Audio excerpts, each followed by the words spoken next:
people in life that they come to the room and lights go dim, yes or no? There's some people that come to the room and everything brightens up. This is one of those guys. Paul is well known not only for running a $14 billion plus real estate fund, and not only for his tremendous philanthropic efforts globally to raise tens of millions of dollars in this fight against human trafficking and modern slavery, but Paul also has a very special set of skills that he uses and puts his life on the line on every single operation where he goes undercover. He leads a group of brave men and women who sacrifice and risk everything, their lives, their capital, their reputations, to infiltrate the most heinous and disgusting trafficking networks. These are some of the most dangerous environments around the world. A philanthropist, business leader by day, but at night, one of the most effective weapons that we have as a global community.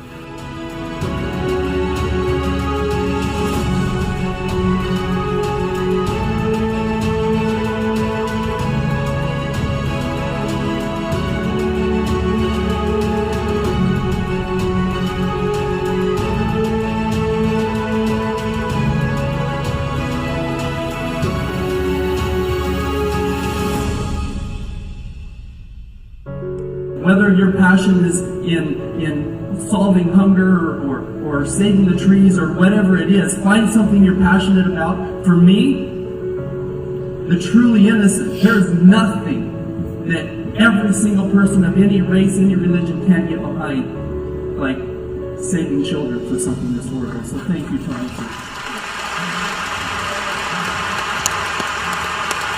Give it up.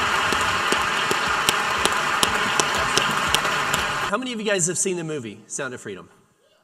About half? Okay.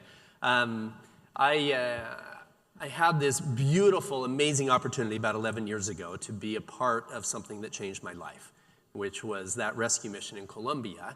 I became the primary investor, executive producer behind the movie, and it has truly created a global movement with over 70 million people who have seen the film, which is phenomenal. Literally hundreds of millions of people are in it. Children are in safer places today. Now, what I want to talk about today, you guys are here at a business conference. You're here to learn how to make money. I'm not going to sit here and tell you a whole bunch of rescue stories. I'll tell you some. You know, get ready. I'll touch your heart. What I want to talk about is wealth to influence. How do you take an idea of eradicating child trafficking and create a global movement? How does that happen? How many people have more hours in their day than I do? Okay, not one of you. Okay, and so how was myself and our team able to create that kind of massive impact? I'm going to talk about 5 multipliers tonight. Okay, 5 different things, and these are they're not 2x multipliers, they're not 4x. I believe these are 100x multipliers, each one of these. And if you apply these in what you're creating, your impact will be multiples. You could do one of these at 100x and another at 100x. Now you're at 10,000. You do another one at 100x. You're in all 5 of them together, I think we're going to be at about 10 billion, right? In terms of the multiples on what you can create with your own time, your own money, your own efforts, etc. Okay? So multiple number one. Multiple number one, I'm going to call it listening. Okay? When I was 21, 22 years old, somebody introduced me to a guy by the name of Jerry Prine. Jerry was one of the highest IQs in the world. He was the highest IQ that University of Utah had ever measured, yet he had never graduated. He read on a 3rd grade level, if that. But he was the inventor of multiple medical saving devices. He was the inventor of the original software that IBM used to create voice recognition, the Siri stuff that we all use today, okay? Brilliant. I sat down with him and I asked him, I said, Jerry, actually, we just went to lunch. I was super excited to meet this guy, and the first things he said to me were this. He said, Paul, you could have an IQ over 200 if you wanted to. I said, Well, first of all, I'm not that smart. I worked my butt off just to be able to get good grades enough to get into college. I said, and second, I didn't think that you could change something like your IQ. He said, no. He said, the difference between me and you is that I listen better than you. I said, you listen better than me? He said, no, I listen better than you. And he touched his heart. He said, do you think that I'm the inventor of those medical devices? Do you think I'm the inventor of that voice recognition technology? I said, well, you have the patent, right? He said, yes, I do. I said, you're not the inventor? He goes, no, I'm not. I said, you stole them? He goes, well, kind of. He said, how long has the universe been around? I said, oh, millions of years. He said, billions upon billions of years. He said, those medical devices were invented billions of years ago. I was a better listener than you. Okay? So what's this multiplier, guys? It's understanding that we live in a world of infinite knowledge, and all we have to do is learn how to tune in. Now, you can call it intuition. Every single one of us were born with the ability to feel and recognize that truth. And when we learn how to tune into it, it can guide us in anything that we're creating. Now, we have to decide what it is we want first. Once you've identified exactly what it is in your business career, in your philanthropy world, anything that you want to create, and then you take a step back and learn how to listen. Now, there's a lot of techniques that can connect you with that infinite world of knowledge. The second multiplier I'm going to talk about is changing your relationship with money. Okay?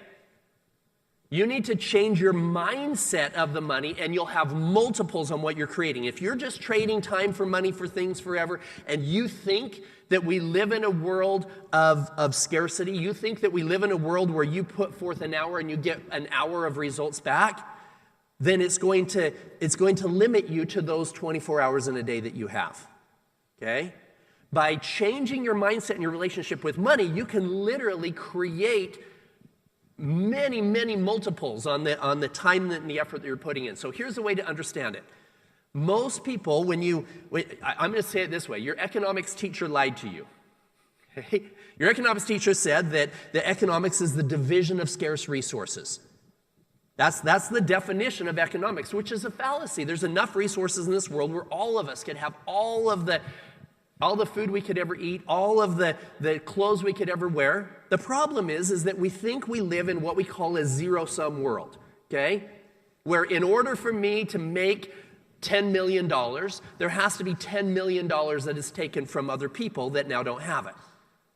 You need to realize that your mind and your creative energy can literally create to make money. It can create anything that you can imagine. Think about this. Pretend like and I take this from a friend of mine, Paul Piltzer, wrote a book called Unlimited Wealth. And he talks about how there's 10 families on an island, and every day the 10 men go out and they earn enough money, not enough money, they catch enough fish, because there's no money, right? So they catch enough fish to be able to feed their families. And then one day, two of probably the wives, because they're smarter than us anyway, right? And they come up with this beautiful idea of a net. They sew this net, and now their husbands are able to go out and catch enough fish to feed the entire island. Now we have a problem, right? We've got 80% unemployment. A dysfunctional system would tax those two men 80% of their fish, and the other 8 would sit around. A well-functioning system would take those other 8, and one would get better at building houses, one would get better at building schools, one would get better at educating the children, one would get better at building boats, and lifestyle as a whole would increase for the entire island because of that creativity of the two men with a net. As you're building your businesses, as you're building your empires, as you're making an impact in the world, look at money from that standpoint and ask yourself how I can create value. You want $10 million? Create $10 million worth of value in the lives of others. You want to make $1 billion? Create $1 billion worth of value in the lives of others. And there's nothing wrong with pursuing a life of abundance. But all of these multiplier principles don't work unless you have alignment with your mind and your heart. The third multiplier is people. Okay? The right people. You can be a multiplier for everybody in your world, and they can be multipliers for you in your world. I remember one mega multiplier who was Andy. Andy came into my office one day, and he said, Paul, he said, this is back when I was still with Bridge. He said, Paul, I've heard what you're doing with the child rescue stuff. He said, I want to help. I want to. What does it cost? What's the average cost to fund one of these rescue missions? And I said, well, it's about $25,000. And so he wrote a check for $25,000 right there, handed it to me. He said, now I want to go on one of those missions. I said, Andy, this is incredibly dangerous. I pushed the check back. I said, you can't just buy your way on a mission. That doesn't work. He pushed it back. He said, no, you keep it. Fund one of these missions. He said, then you teach me exactly what I need to do. Whatever it is, you tell me. He says, you tell me to train here and here. I'll spend years training so that I can be a part of that. So I told him, have you guys ever heard of Krav Maga? Who's heard of Krav Maga? Okay, regular martial arts, bow to your sensei, 3 points when you kick him in the leg. Krav is brick to their head, go home to your family. It's Israeli Special Forces hand-to-hand combat training. It's the most lethal on earth. In fact, if you have young girls that are growing up, send them to Krav. You'll not worry about them anywhere, right? Nobody's going to mess with them when they've had some Krav training. So one of the top Krav trainers in the world happened to live in our city. And I told Andy, I said, look, you go connect with Joseph. He's one of the best. If he tells you, when he says you're ready, then we'll go. I thought it was going to be 2 or 3 years. It was literally 4 months later, and Andy, I get a call from Joseph. He said, Andy's been in training every single day, 2 and 3 hours a day. He hits like a freight train. He's probably safer than a lot of the Navy SEALs you have out with you. He said, I think he should go. So Andy now has been on, of the 70 missions I did, 24 of them he was a part of. In fact, one of them, we had a team of guys over in Iraq that had taken over 2,000 women and children who had been being trafficked by ISIS over there, the fighters, the Taliban, and they had killed most of the men, had taken over 3,000 women and children, and were using them as sex slaves. They figured it was their job to breed out the civilization, and it's a horrific situation. And so we had met with the ambassador from Australia who agreed to take as many women and children as we could put on airplanes and do relocations of them. And Andy put in another $250,000 to help with some of those rescue efforts, which was massive. Like I say, thousands of children are now in a safer place. Well, we had this mother who, she had lost her husband, her brothers were all killed, her and 3 daughters were all taken. And our team had identified her, and one of the daughters rescued her. She was back in Australia. The other 2 kids, 2 daughters, one was 9, one was 13 when they were taken. The 13-year-old was now 17. Our team had found her, got her back to Australia. She said, I think I know where my sister is. The sister was named Naveen. I wish I had some of the videos of this here, but I have them later. I can show you on pictures. She was 9 when she was taken. She was now 13. And Andy and I went in with a bunch of the other team members. Glenn Beck was there to film some things when she got reunited with her mother in Australia. The first time seeing each other in over 4 years.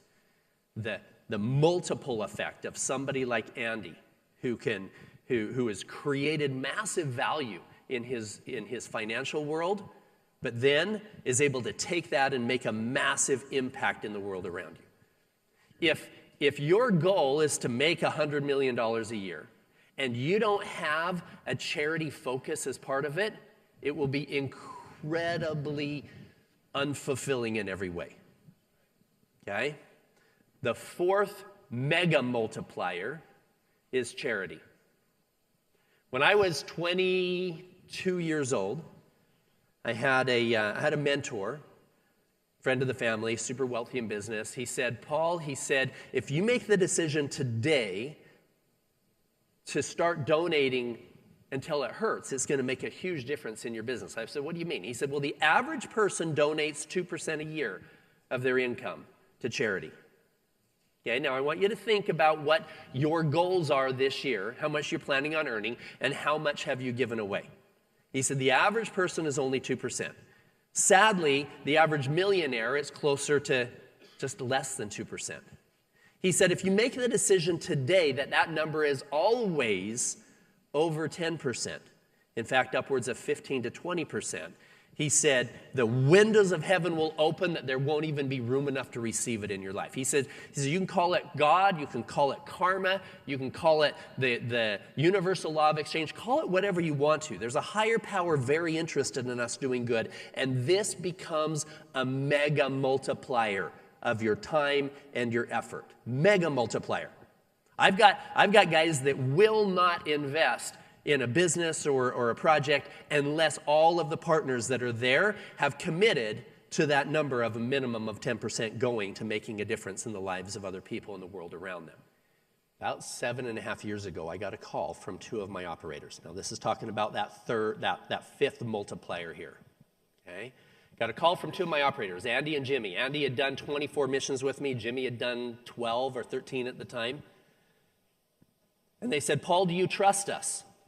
I said, yeah, I trust you literally with my life. You know, and when we go out on these missions, I'm in charge of talking. They're in charge of making sure I don't die.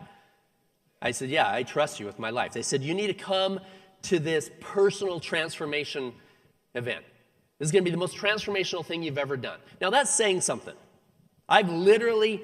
I know Tony Robbins. I've walked across coals with him right now. I've done transformational stuff, right? I've broken bricks with my bare handle. I've done transformation. They said, no, this is going to be incredibly powerful. They said, there's this doctor we're working with who helps people with anxiety and depression, PTSD, addictions. Now, I knew that space too. That's the company that I built in my early 20s, right? So now they're talking. They said, now, here's the thing, guys. You're all sitting down. That's good. I'm just going to throw this out. If you guys have been watching Joe Rogan, if you've been seeing some of the stuff that RFK is pushing to do, back in the late 60s, President Nixon decided to classify a whole bunch of things as Schedule I drugs. So you and I, most of our lives have believed that these things were as dangerous as cocaine. What am I talking about? Things like psilocybin and mistletoe and different types of psychedelics. I'm going to throw this out for you to do your own research. You should read a book called Change Your Mind, read a book called The Immortality Key, and get some information. What I didn't realize at the time was these things, psilocybin especially, was safer than table sugar. There's never been a case of addiction, never been a case of overdose, and when used with a trained facilitator,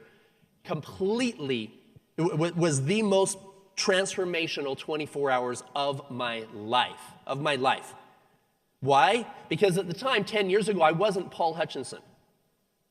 I was Paul effing Hutchinson, right? I had a house with 10 bathrooms and 7 fireplaces and 3 kitchens and a basketball court in my basement. I had parties every other weekend with NBA players and half-dressed girls, and I was on my second marriage headed for a divorce. Yes, I was doing the rescue missions, but my life had become all about money and fame and the things that were really destructive to me and my relationships, etc. So fast forward, my wife and myself became master facilitators with part of our family as well, our daughter. We have hosted and facilitated now 62 guided meditation, plant medicine healing experiences, and we were working hard to change some of the laws here in the U.S. RFK is going to finish it off this next year when he comes in to decriminalize them. However, I'm not a fan whatsoever of you going to a party and getting high on mushrooms. That's not what this is about. But when used properly, there's nothing more powerful than those in helping you transform into the highest and best version of yourself. So whatever you do, whether it's learning breath work, learning yoga, whether it's going to a retreat, whether it's learning to meditate, finding out how to connect with your higher self, how to see the highest and best version of you, that's that multiplier number 5. So as you move forward in your life, I want you to find things that you're passionate about. I want you to identify why you want to make millions of dollars.